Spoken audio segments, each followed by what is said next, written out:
What's up, everyone? I'm back. I'm back in the chair, in the hot seat, and we are going live in about a minute, I guess. Well, we are live already, but we're going to actually be talking to you and doing the show in about a minute. Let's see if I can remember what to do. See you soon.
So you want to learn to understand your pain, and more importantly, should you train through pain? Should you pain through train? You shouldn't do that. Well, we're going to go deep into that, and we are actually going to be talking a lot about my experiences. Phil's going to be putting me in the hot seat, and I'm going to tell you all about my experience with pain and what I think about training through it. All that and more coming up. We are the gym that teaches people how to move instead of just exercise, because we believe that health is about performance, not just body image. Hey everyone, in case we haven't met, my name's Rad Burmeister and I am back for my triumphant return. I am the co-founder of Unity Gym and the co-creator of the UMS, the Unified Movement System, where we take driven people and turn them into superhumans. Now, if you want to know how we get such amazing results with our members, we've got 3 ways that you can learn. You can grab our flexibility blueprint, our strength blueprint, or our nutrition blueprint. They're free downloads. There's a link in the description for all of them in this video. Now, as always, well, not as always, because I haven't been here for a while, but today I'm always joined. here. Yeah, Phil's always here. He's not going anywhere. How you doing, I'm Phil? on the wrong side. You're on the wrong side. No, mate, this is my good side. Yeah, this is Rad's good side. side. This is my good side. I don't look as good from that side. Yanni's Have a good. look. Have a look. Yanni- See that? Yeah, you're right. See, I look better. That side is rubbish. I wasn't talking to you. I was talking to Yeah, Yanni's had me on the other side. Now I'm all out of sorts. I don't know what's going on. I don't do my hands. It's all very confusing. But excited to continue with this topic. I think it's such an important one. And if we didn't hit stop on the recording, I'd be here talking about it all day. So Yep. Keen. Morning, Kumaran. Thanks for tuning in, brother. And for those of you that are watching, please smash that like button. Just smash it. And the one cool thing that I've set up on the podcast, which if you are not aware that we have a podcast, and you should be by now because we've been spamming it everywhere. One cool thing that I set up is that doesn't matter which platform you look at, if you go to the bottom of the description of the podcast, it has a send in voice message option where that will take you to Anchor, which is the people who I host the podcast through.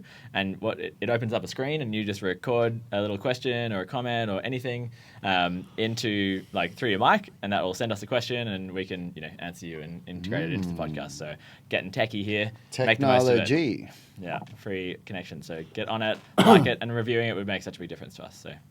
And we've got some really exciting news, is that Phil's laptop shat itself. How exciting is that? No, and it forced him to go out and get a new laptop, and he's going to be opening it after this show, and I'm looking forward to it because he went with my advice on getting a brand of laptop so that we I can trust. do an unboxing if we could do an unboxing. Yeah, we could. Yeah, we probably shouldn't. No, look, I'm going to tell you now real quick, because if you don't stay to the end of this show, if you don't know, we have got two of the most amazing workshops coming up. March the 14th, we've got my flexibility coach, the guy that trains me how to be flexible and how to do end range strength. He's coming to Unity Gym for a half-day workshop Saturday, March the 14th. His name's Joachim Hilderson. You can check him out on Instagram, Hilderson Joachim. It's at... Coming from where? He's coming from Belgium, all the way from the other side of the world. If you want to know anything about that, go to our Instagram page. It's advertised on there. And on Saturday, March the 21st and March the 22nd, we have the beasts, the one, the only Fitness FAQs, aka, or Daniel Vadnal, aka Fitness FAQs, and Simon Atta, aka Simonster Strength. Two of the country and the world's best calisthenics practitioners, also trained physiotherapists. So I'm really excited to have a chat to them about, Yeah, and they're doing a 2-day bodyweight blueprint workshop at Unity Gym. It's going to be unbelievable. You can get the early bird rate, 20% discount if you buy your tickets now. But those are going to be two of the best workshops you are going to get the opportunity to do in 2020, guaranteed. So if you're in around the Sydney area, even Wollongong, Central Coast, get your butt down here for it. Yeah, on the topic of AKA, yesterday there was, once again, Yanni calling me Dr. Phil, which is a common occurrence. The real Dr. Phil. Our viewer, Dr. Phil, who often tunes in with and has comments, he was saying embrace your Dr. Phil name. He himself has a PhD in laser physics, which I think is badass, so shout out to Dr. Phil. Hectic. Crushing it, but just to clear it up, I did a doctor of physiotherapy, not a PhD, so I'm a doctor of physiotherapy, but I am not Dr. Phil. Yeah, it's actually a real joke. Phil has made a massive point of pulling Yanni and me up, and he goes, "Oh no, I'm actually not a doctor, so you can't say that." The reason I feel so strongly about this is because I've seen my sister did a PhD, and a bunch of my friends did them, and I can see just the intense amount of commitment and you give up your life to do that, and it's massive. And and same with my partner's a doctor, and she did an MD, and that also is just an insane undertaking. So I don't take on the name of doctor as out of respect for the people who've put in the work to get that title. And the real, so we can't call Phil Dr. Phil. That doesn't mean I'm going to stop doing it at all, and it doesn't mean Yanni's going to stop doing it. So, but just to clear it up once and for all. All right, let's get into the topic of the day, Phil. What are we talking about? I thought today would be a really good time to talk about whether or not you should be training through pain. Because it's such a key thing I think especially for our viewers who, are really, if you're sitting here and you're watching a YouTube video or you're listening to our podcast, hear that, we have a podcast. If you're that keen on your exercise to follow a gym's channel who are talking about pain, I think that it's quite likely that you've come across this before where you've tried to decide pretty injured at the moment, should I be training through pain? Is it a good idea? Or should I just rest and wait for it to get better on its own? So, I thought that would be a really good place to go. And then tomorrow we're finishing off this series with some tactics that you can use to get through any amount of pain you're in to get back to training, which is the layest in pain science rehab. And if you go to hospital with chronic pain, this is the sort of stuff they teach you. So we'll go through the kind of outline of that tomorrow to give you a bit of information about that. And if you have any more questions about that after we're done, then you can hit us up and we'll put you in the right direction. Sorry, I've got one thing. This is going to sound really funny, but I forgot to do this. Yanni, can you please call Carsten and tell him that he needs to come earlier? I forgot to do that. Perfect. Okay. Sorry, we've got a meeting coming up that we had to move, and it's going to be done straight after this show, so I just had to tell Yanni. All right, Phil, let's go. Yeah, I've also just noticed that I think this is my good side, having just checked the video. So I'm really, See, it's not just you that it's not just me that I'm looking out for here, buddy. We're It's, so compatible. Yeah. Nice. Okay. So I thought what would be a good way to start it off with is, the Burmeisters seem to have a bit of a knack for injuring themselves. So maybe, we've talked about your acrobatic foot pains in the past, but, if you think about both these guys who've injured themselves so much, but now at, the ripe old age of 40, are you 41 41, now? man. Jeez. 42 this year. Yeah. Jesus. So I think it's such a testament. Pretty good looking for 42, I know. Only on that side. It's such a testament to how committed to the journey that Rad is, that he's able to have all these injuries and now he's in better athletic performance level than I've ever been. Than ever For has sure, ever been. without a doubt. And that only comes through hitting these injury roadblocks, having making kind of mistakes, learning from them, and training through pain. So Yep. Yeah, absolutely. I've somebody that I've had a lot of discussion with because it's somebody that's been close to me for 25 years now. No, 28 years now, who's had just as much experience with pain and injury, is good friend Aaron McKenzie, who is on Instagram Origin of Energy. He is the owner incredible. and founder of Origin of Energy. Great friend and an extremely talented and knowledgeable person who has so much skin in the game.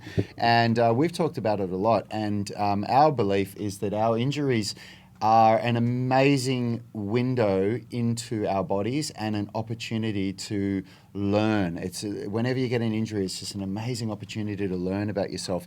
And I think that the first thing that I'll say is that so many people unfortunately use an injury as an opportunity to really level down,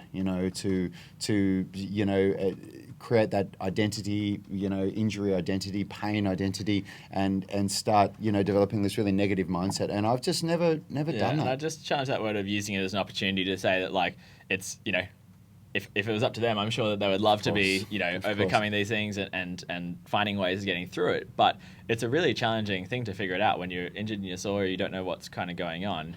And then maybe you go and have some interactions with health professionals where they're saying, oh, you'll never be able to do this again, you'll never be able to do that again. And you have those, I've talked a lot about the science of how the thoughts, moods, and beliefs that you experience, that you have in your brain can impact how much pain you feel. And it's just such a key thing to understand that it's all these kind of subconscious psychological barriers that end up sending people down these downward spirals. Yeah. So,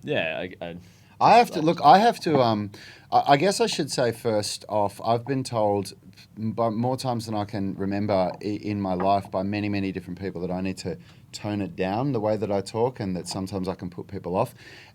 So I was going to say I apologize for that, but I don't because it's who I am and I don't mean to I guess say what you said is wrong at all. I just it happened with Yanni yesterday where I get it, there are just certain words that add to this sort of I get it. And I think it's just worth bringing up the kind of semantics and how those little things can play impact it. So I guess that's what I was trying to get to, because what I mean is if I was to say it from the other perspective is when I get injured, I never ever use any language, even in my head, that would associate myself with with having a disability that would prevent me from training. And of course, I'm not talking about permanent disabilities. I'm talking about, in my mind, I remember, so we'll talk about my foot, okay? So I'm 41, 20 years ago, I'm pretty sure I was 20, okay, so I got the surgery in 1999 because in the new millennium, the turnover, New Year's Eve, I was in the plaster cast. So that's how I always remember when I had it. So it was 1999, so that's 21 years ago.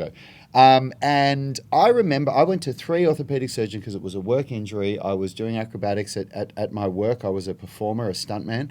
And I went to 3 orthopedic surgeons. And the first 2 gave me this really bleak outlook on my future. They were telling me, you're never going to do this again and you're going to have arthritis by the time you're 30 and blah, blah, blah, blah, blah. And in my mind, I remember, I'll never forget it. I was just looking at them and in my mind, I was just saying, fuck you, I'm going to get arthritis and piss off. I'm not going to be able to do this, this, and this. And I just walked out of their office saying, I don't want anything to do with you, mate. And it was the third orthopedic surgeon that I went to that had a really friendly demeanor about him. And he was telling me, listen, statistically, this is what the data says, but people also do this, this, and this. And in my mind, I didn't care what anybody was telling me. I was like, that is not me. I am not that guy. I am not going to be the person that at age 21 can't do the things that I love. So tell me what you're going to do and then to fix it, and I'll tell you what I'm going to do to get over it. Yeah. So I guess that's what I mean. And a lot of people, unfortunately, don't develop that mentality. Yeah, absolutely. And I just, like to kind of like just hone in on those little differences where your use of your own self-talk and language and your own kind of inner communication is so key there, but so many people don't have that, and it's something that you can be aware of and you can change. And if you Critical. And if you look back on last week's talk with Yanni, and I think this one especially with Scott, where they're talking about tactics of changing those voices in your head and that story that you tell yourself, this is a really practical and such a useful application here. But yeah, it was one that I got pretty interested last night when I was talking to my partner. As I just said, she's a doctor and she's in the emergency department, and I was sort of talking about, I was really enjoying, I love talking about pain science, and she was sort of asking me what we were talking about in the episode, and she's saying, oh man, it's just so hard when you get someone in there and they're in like extreme pain, they've just had a really like severe injury, and all you can really do for them is just like give them pain medication to I guess help them in that time. And if you start talking to them about how you got to have a positive outlook and a positive mindset, then people, like a vast majority of people will, or like a certain majority of people will just get really frustrated at you and tell you to bugger off. But I think that's something that really ideally should change over time, where as part of that frontline care, if you're giving people this positive message, this like communication of, hey, there's this isn't it for you. Like there is so much you can do. The pain medication is really important at the moment. Pain is definitely related. The amount of damage or the stimulus that you're getting from your body is like having a appropriate pain response. Like very normal for now. Pain medication just to get you through it is a good idea. But to avoid things like the opioid epidemic that's massive in the US and not quite as bad here, but I think it's still pretty bad.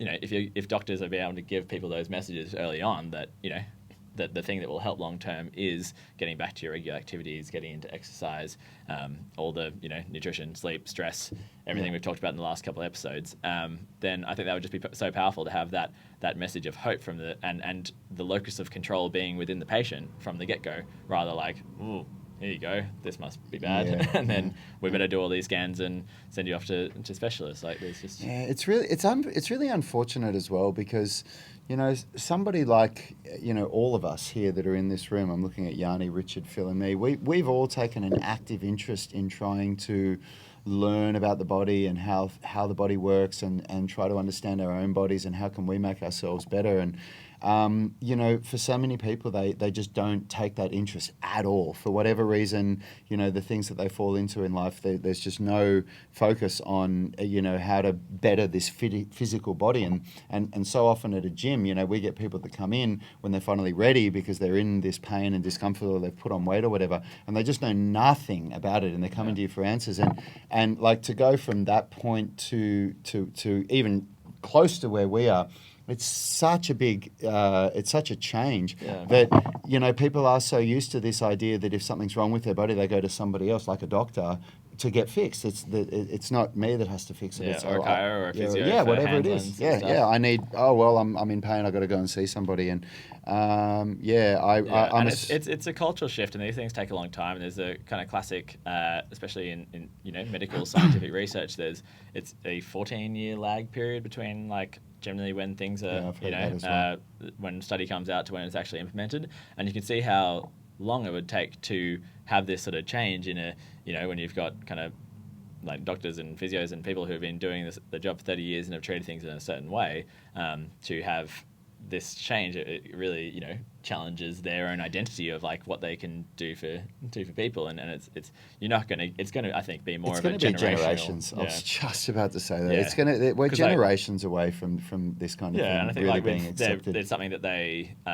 so heavily emphasized in our degree, and like it was in our first week was looking at these 6 core concepts of pain, and that was like welcome to Physio, here's 6 core concepts of pain. Yeah, and wow. that's how, and then it was integrated into every subject we did. Mm-hmm. So I think that, it will be a generational and I know our degree was particularly keen on it more so than other degrees maybe. Yep. So I think it'll be a sort of slow shift, but it's I think in future generations, this kind of motion is lotion type of thing is going to be understood by far more people, I think.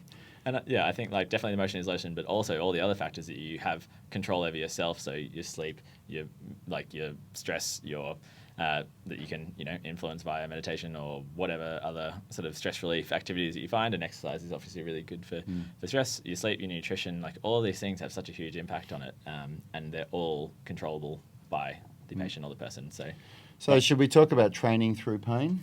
no, I just like No? riffing on this stuff. I just get all worked up and excited, and I just don't want to stop. So yeah, I guess so. What did you do when you busted your foot? There's that word, busted. Hey. Yeah, so I went to one physiotherapy session, and I knew nothing back then. Like, I was a martial artist, and I knew nothing about the body except what I'd learnt with martial arts and through my own experience.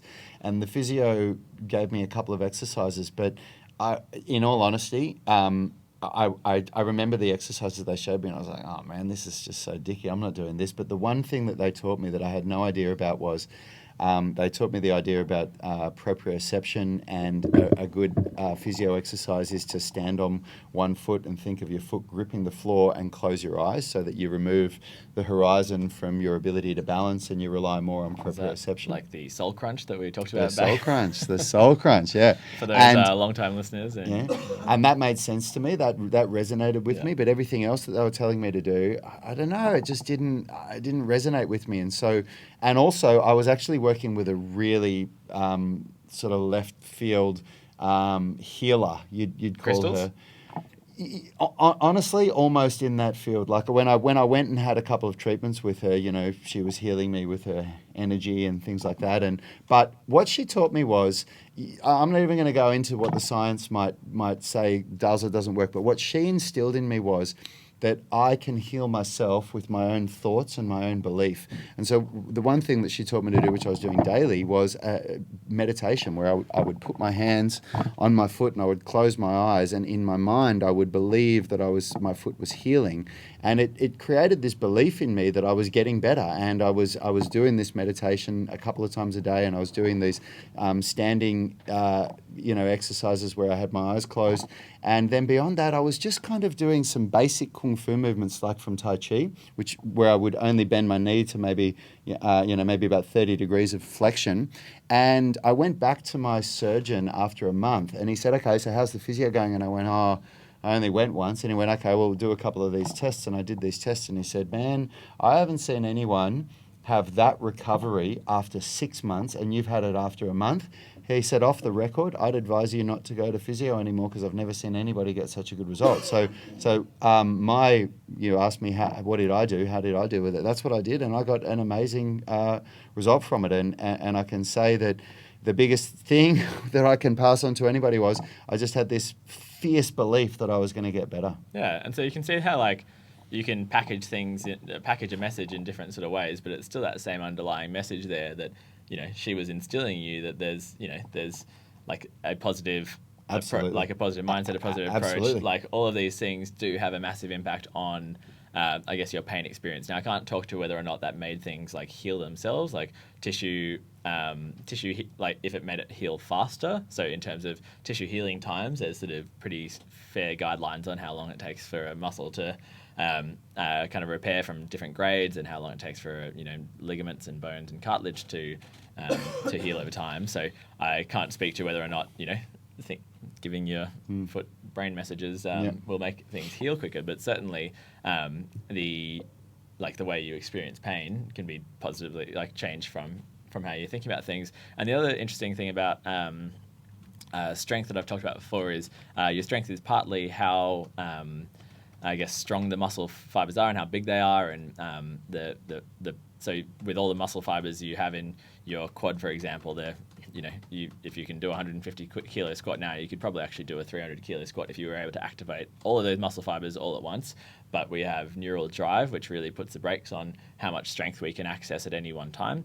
And when you have an injury, often your sort of access to that neural drive is really inhibited by your brain, so you don't do strong contractions through areas that are sort of injured or have some damage there. So one thing which in my sports science degree we did was imaginary training, and looking at we were talking about imaginary training and how they're using that for bedridden people to maintain muscle mass and strength. And so one thing that you're doing when you're thinking about your foot and you're practicing those movements and thinking about all the things that you want to be doing is actually sending that kind of signal down there to access that strength, which would otherwise be atrophying. So if you just stayed in a boot and you forgot about your foot and you didn't think about it for a long time, then you'd really lose the ability to switch on those things that you'd otherwise be switching on. So I think just to try and give an example of how he saw someone who maybe it wouldn't be who I'd recommend to go and see first up, but you can see how the information and the tactics that they gave Rad was just so much more powerful than what the physio gave, which was something that didn't resonate with him, didn't excite him, and he didn't engage with, because it's something they're really pushing us now with physio is it's all well and good to have in your own mind what will make this person better, and you can tell them and be all high and mighty, but if they go away and don't do it, then that's on you. That's not on them. That's on you as a physio to figure out what this person needs to be able to engage. See, if we talk about a much more recent injury, which was my slap tear, it was you that I was speaking to all the time, and you absolutely motivated me to do the right things. And did I train through pain? Absolutely. I mean, my arm at its worst, I couldn't lift it past here, and you were talking to me about the idea of training through the range of motion that I can train through comfortably, and week by week just trying to increase that range of motion. And that, as in increase the range of motion that I was developing strength in. And that was massive for me. That gave me a real understanding of the way that I should be training. And I was absolutely, I'd come into workouts, feeling like, this is really sore and this is painful. But I wouldn't be like, fuck, I'm just going to go for it, And the one or two times that I did that was when I regressed, when I went, stuff this, I'm just going to go and see how I go. And I just regressed. And that's one of the really, so talking some tactics here about how you can train through pain. And that's one of the big ones that I want to talk about today, which is that training through your available range. And so what that means is, if you've got a shoulder that when you get above your head, you get that kind of pinching sort of feeling, and it's really sore whenever you do anything overhead. But when you're down here, you get no symptoms whatsoever. And, if you are able to even, lift weights and put a lot of force through there, body weight even, going into a dip position, loading up that shoulder, then for most injuries, again, this is general advice, so please don't take this as medical advice and see a professional, but it's something you can talk to about with the professional that you see, is that it's often a really good idea to be training through that available range, because you can be strengthening up those structures, as I've talked about so much before. With all your joints, you have active structures that support the joint and passive structures that support the joint, and if you just leave that shoulder there, and don't ever do anything with it, for 6 weeks until you've suddenly ticked off the tissue healing time, you're going to have these structures that is not ready to prepare, are not prepared for movement. So and I have learned through so many experiences that has just never worked for me. That approach, that just sit down and do nothing, because the inflammation goes down and you start to feel like, oh wow, this feels better, but then you try to use that joint and it's worse off. Worse off. Yeah, so that capacity and load that I often talk about, capacity being how much that tissue is able to do before it, gets an injury, and then the load is how much you're putting on it. So I think about it as a bucket is your capacity, and the load is how much water you're turning on at the tap. If you've just spent 6 weeks keeping that shoulder immobilized, and the slings at worst is after that some people do after certain injuries, then you've just turned the tap right off, and so that bucket starts to shrink to accommodate to how much load you're putting through it. And that will definitely change depending on how old you are as well. The older you are, the quicker it shrinks and the smaller it kind of goes. And if you don't do anything and then you suddenly, 6 weeks, you're like, bang, I'm ready. I'm ready to go. Then you got this tiny little bucket. And then if you try and, do what you used to be able to do, you're going to be turning on that tap. It's overflowing. You're going to cause more injuries. So I think it's so key to understand that you can be training in your available range, getting that strength, and that's going to keep that bucket, it's going to keep that capacity at a level that when you come back out from the sling and that kind of being immobilized, or you're able to then access these sort of ranges of motion, that you're going to have this capacity that can they can start you off so much higher than you were if you didn't. Yeah, and I think that is this is where a lot of people really don't understand what to do with coming back from an injury, because even someone with my experience of being a trainer for 16 years and having trained myself for my whole life, really, when the big injuries that I've had, the meniscus tear and the slap tear, both of those, I needed to speak to you about what that meant. How should I be dealing with this? How should I be training with this? And there's no way that I would have been able to, in all honesty, I didn't have a resource like this. I didn't have a great YouTube channel where people talk about things like this. And the stuff that I found on YouTube, nothing was really giving me the answers that I needed. But, I think if you've got that an injury and you understand these concepts, you still need to speak to somebody that really knows what they're talking about. And that's what I really hope for with these videos, is giving you ideas of things that you can talk to, like questions that you can ask when you go in and see like a physio or anyone else that you see. Is that often when you go and you don't know what to ask, you don't get the information you need. Yeah. And that's exactly right. Lots of physios or doctors or whatever won't expect that you're doing really cool calisthenic stuff or whatever. Yeah. So they often think about the kind of generic Joe Blow person who may not be engaged in exercise, may not, and if they don't ask questions about it, then they won't know that you want to be able to do a tuck planche in 8 weeks. So I'm hoping that I can give you the questions here that you should be asking, when you're seeing that professional, getting that specific diagnosis and or getting a good idea of what's going on. Talk to them about, hey, what can I do?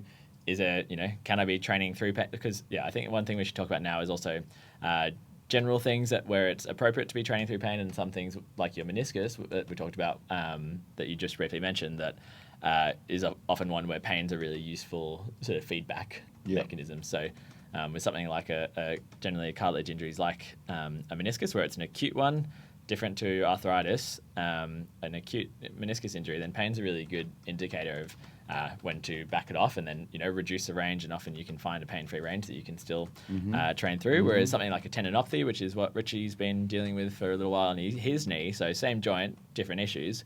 The tendinopathies, which I'll be going into next week, I think we're doing, it's all about training through pain. You got to do it. Yeah. We're looking for pain. If you're not training through pain, you're not training hard enough. So for almost all cases. So I think it's a really good example of just how different these approaches can. For sure. Absolutely. Look, good stuff, guys. And hopefully, as always, it's going to spark some thought for those of you that are watching, so that you can, start to ask some better questions about what's going on in your experience. And just the last two little things I just want to mention before we do get onto the questions and wrap this up is there are, I didn't mention the imaginary training before, which I think is a really interesting thing. And if you are going to go into for a surgery, or you're about to spend a lot of time where you're unable to do anything, then imaginary training for strength maintenance is actually a thing, and it's super cool. That has been shown to have really positive effects on both muscle size and strength. So the bare basics of it comes down to is you're imagining you're doing the training. So you're imagining you're doing those squats. You try and get the most kind of into it as you can. So you sit there and you're trying to imagine the sounds, the smells, the feelings. Imagining the smells of a gym isn't always a great experience, but you really want to be in there, and that increases the amount of neural drive that you'll send to that area. And as I said before, that neural drive is often is the biggest thing that contributes to how much strength you can access. So I think I've talked before about neuroplasticity and neural drive, about kind of being a river, thinking about how much water you're sending down that river. So if you just spend that time bedridden, that water goes down to a little creek. But if you're imagining you're doing that, actually treating it like you're in the gym, sets, reps, you can maintain that neural drive. You can increase your neuroplasticity to keep you stronger. And the last thing that I want to talk about is contralateral training, which is a really neat thing, which we had to do a study in my sports science degree where we had to do bicep curls on both arms. I didn't get very high on either. But then we had to train your non-dominant arm for 6 weeks just doing bicep curls on the left side. And so we looked at the strength and also the size before and after. And we did 6 weeks of left arm bicep curls and then retested the right and the left arm. And you actually got stronger on your right arm if you had a fairly low training age. You'd get considerably stronger on your right arm that you didn't do anything for 6 weeks, because when you're up with this neural drive that I've been talking about, it goes bilaterally. So that means it comes down through your spinal cord and goes down into both sides, even if you're only training one side. So if you've got a time where you've broken an arm, you're in a cast, whatever, like train that other arm and you'll maintain so much more strength. And I think, I've had a lot of people over the decades that I've been training, when they kind of like they're ticking so many boxes, but they're still not getting better. When they go, I'm turning up to the gym daily and I'm training for an hour and I'm doing this, but I'm not getting better. And I've said, in my own opinion and my own observation, I've said, you're not walking out of the gym and thinking about what you're doing enough. I think you're walking out of the gym and your mind is just switching off. For me, at the end of every training session, there's a period of time where I'm reflecting on what I've done and I'm thinking, oh man, you know what? Like, I really didn't hit that set good enough. I should have done this. I should have done that. And my mind is thinking about how can I get better at what I just did. And that's something that just came naturally to me from back in my martial arts days, when I'd watch videos of Jet Li and whatever, and I'd be in my mind thinking about how can I kick like this and how can I do that. And I think that's where a lot of people are letting themselves down. Yeah, and I think when you're talking about that kind of reflective imagination and like remembering and reflective sort of stuff, like that's been something that's been used in skill development for such a long time, and it's like I think that's a really wonderful thing you can be doing, which will help your skill not only if you're in the gym, but like I use it for beach volleyball. But the really cool thing is not only can you get like improvements in skill development, the frequency really matters. If you can be sort of reflecting more often, it has better results. But what I think is just amazing is that you can also get like physical strength maintenance, like muscle size and muscle strength. So, yeah, absolutely. All right, let's have a look at some of these comments and questions here. We answered this one yesterday, didn't we? This TMS, tension. Yeah. Yeah, that one was answered. Yeah, did we answer this one? Graham Ricketts. So I haven't been on the show for a little while. So you have a little look through here. Yep. So we got Dr. Phil, and I've cleared that up for you, Dr. Phil. So thanks for the comment. Laser physics, that is a badass PhD. That's really cool. Yeah. Man, this is the dude that when the jet fighters start shooting lasers at people, he's going to be the one to thank for that. Yeah, absolutely. So what I might do is just read out Mike Ruiz. I hope I'm pronouncing that okay. And he said, this is hitting me at the right time, going through a transition in my life where I feel like I'm starting to create an identity around my injury. Even though I've studied a lot of psychology and neuroplasticity in the realm of personal achievement and growth, I'm only starting to understand when it comes to pain. Just finished a book called A Guide to Better Movement that specifically talks about pain science, and now I've come across your pain series. It's honestly exactly what I needed to hear. It's confirming my ability to get back to 100% without surgery. Don't worry, I made an informed decision of not getting surgery from deliberate consultations and research. But I do appreciate this series, and although some people might not have pain now, it does hit. This is a great series that will have great evergreen content they can access anytime. Thanks, guys. Thank you, Mike. That's really cool to see that you've been enjoying the shows that I haven't been on. Hopefully you'll... Yeah, he's just unsubscribed. Yeah, now that Rad's back, stuff this. Yeah, no, that's awesome. Thanks, Yeah, Mike. and he's also done another comment on the one where Yanni talks about getting chiropractic treatments as spinal masturbation. And he says it's okay to do it as masturbation, but it's not okay to do it if you think it's solving a problem.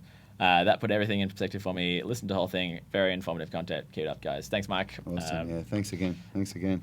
And someone else is saying, Cameron the Macaroon on our story is saying, cannot wait for this. See you guys in March to our, I did a story about the fitness FAQs and Simon's strength workshop. So thank you for that. Thanks for that awesome comment. Yeah. We're about to wrap this up. If there's anyone who wants to get anything in the live comments, we've got a few more minutes if anyone needs it, but we're about to wrap it up. So get in there quick. Thanks. I mean, looking at how many people are on here today. Yeah. Thanks so much for watching, everybody. As always, if you've got any questions about any of this stuff, put it in the comments for the video, and hopefully we can answer them for you tomorrow. And I think that's it. So we will see you tomorrow. What are we talking about tomorrow, Phil? We are doing the tactics, strategies for training through pain. So we're going to be talking about pacing, and then there's a few. Is that you, Yanni? You're going to be on that for that? Probably, yeah. Yeah, I think. So it'll probably be Yanni and Phil again. Yeah. So awesome, guys. Thanks so much. Yeah, and if you have got this far, please hit the like button. We usually get about 10%, so let's try and beat that 10% number so you can be the difference. Hit the like button. And please subscribe to the podcast and leave a review, even if you don't end up, if you like listening to it on YouTube. Give us a review on our podcast. That would make a huge difference. Five-star review, please. Yeah. Or as Yanni says, in the 5-star review or no crew. Yanni's saying 5-star review or no crew. So, Yeah. All right. Thanks, everyone. Have a wonderful day, and we will see you tomorrow. Health is about performance, not just body image. You better be willing to accept what you're going to have to do to get there. We'll start focusing on movement goals, strength goals, flexibility goals. When you nail that skill, it's there forever. The body image goal doesn't get you that It's far. the consistency and frequency that's going to get you there. It's not the intensity. There's no shortcuts to mastery and movement. Destination doesn't change overnight, but your direction will. The gym is not the place to beat up the body that you hate. It's the place to build the body that you love. We are the gym that teaches people how to move instead of just exercise, because we believe that health is about performance, not just body image.